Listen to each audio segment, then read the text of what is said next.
Hi, Sean Darty here, addressing Research Methods in Social Work class, Week 3 oral presentation, submit for Tavera.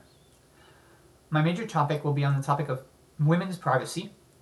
The article I have chosen addresses Australian rights, however, it more addresses human rights and gender and sexually fluid people.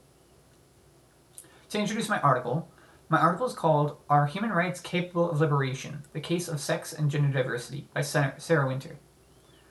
I'm choosing this article because of my target population is highlighting women's privacy, and this was one of the top search results I found when searching our library.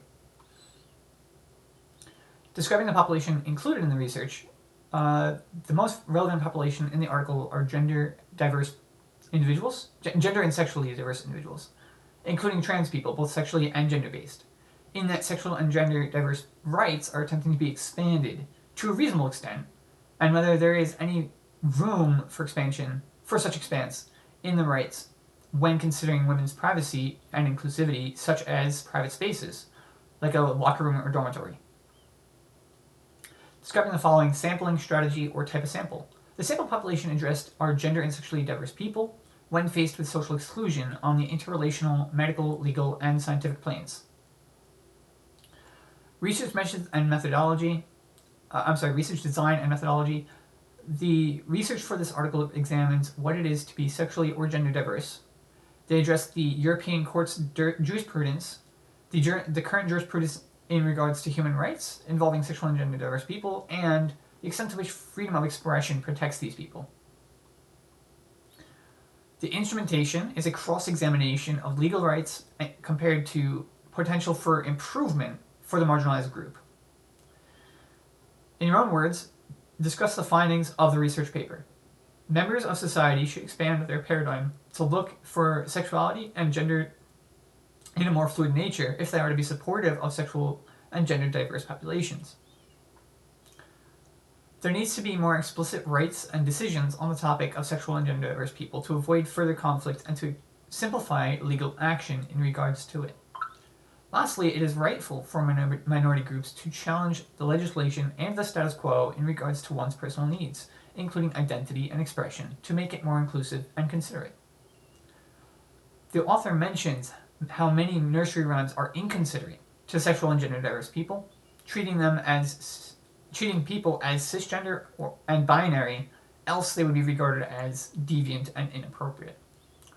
A couple nursery rhymes listed were What Are Girls Made Of? Sugar, spice, and everything nice. That's what girls are made of.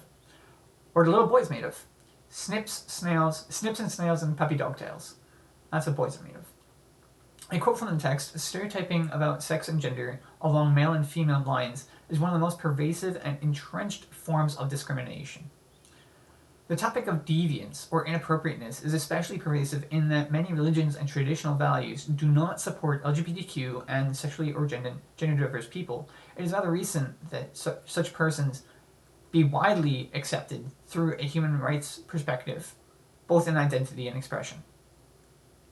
To apply this article's knowledge to inform my recommendations, my conclusion after having read this article would lead me to suggest that people should challenge legislation and topics related to sexual and gender identity in order for legal systems to establish fair and explicit procedure for dealing with such persons going forward. This article affects my topic of women's privacy in that it suggests that people willingly tackle the rights of sexual and gender diverse people, even if just to have them being denied their rights to places such as a locker room or dormitory. There is a clear need for concern when considering the safety, privacy, and dignity of women in private spaces when dealing with gender fluid or diverse populations. There are important and good reasons that sexually male persons are not allowed in women's private places under most conditions.